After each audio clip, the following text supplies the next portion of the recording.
మొట్టమొదటి నేను అనౌన్స్ చేసిన సీటు రాజానగరం అనౌన్స్ చేశాను.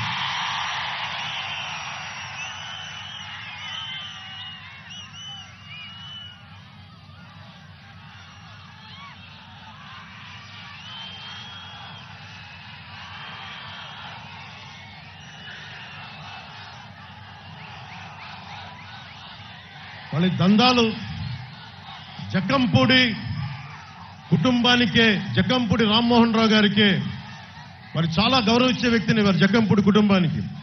కానీ వారి పిల్లలు అంటే చెడు సావాసం ఎలా ఉంటుందంటే, జగన్ సావాసం చేస్తే జక్కంపూడి గారి పిల్లలు కూడా పాడైపోరనడానికి ఇదే నిదర్శనం.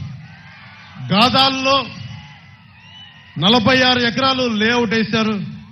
రాజానగరంలో 30 ఎకరాలు లేఅవుట్ వేశారు. రాజమండ్రి ఎయిర్పోర్ట్ దగ్గర 72 ఎకరాలు లేఅవుట్ వేశారు. వీటికి లేఅవుట్ వేయకూడదని మీరు అనొచ్చు, వేయడం తప్పు కాదు. అదే మీలో ఒకడొచ్చి నేను లేఅవుట్ వేసుకుంటాను నా ఎకరంలో అంటే మీరు ఎమ్మెల్యేకి 15% కమిషన్ ఇవ్వాలి మీరు.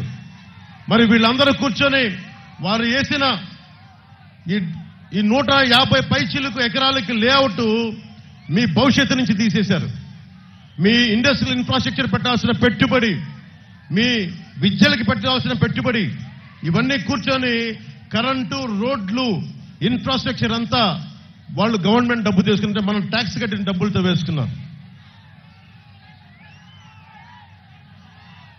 చివరికి ఎంత దౌర్భాగ్యం అయిపోయిందంటే, నన్నయ్య యూనివర్సిటీ వీసీ పదవికి కూడా కొన్ని కోట్లు ఇస్తే గాని పదవి రాలా.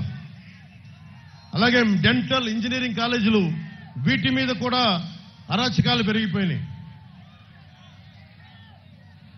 ఎమ్మెల్యే కాకముందు జక్కంపూడి రామ్మోహన్ రావు గారు చాలా సింపుల్ వ్యక్తి, కార్మిక నాయకుడు, ప్రజలకు అండగా ఉండే వ్యక్తి, ప్రజల్ని దోచుకున్న వ్యక్తి కాదు.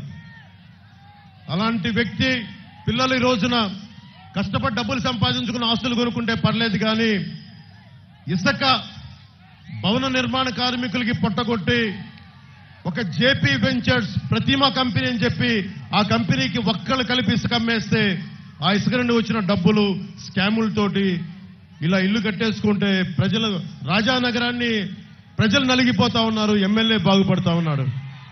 ఈ దోపిడీ ఆగాలి అంటే బలరామకృష్ణ రావాలి, బలరామకృష్ణ గెలవాలి.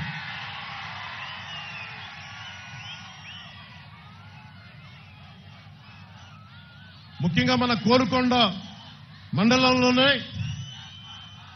ప్రభుత్వం కోసం, ప్రభుత్వం చేత 600 ఎకరాలు కొనిపించారు.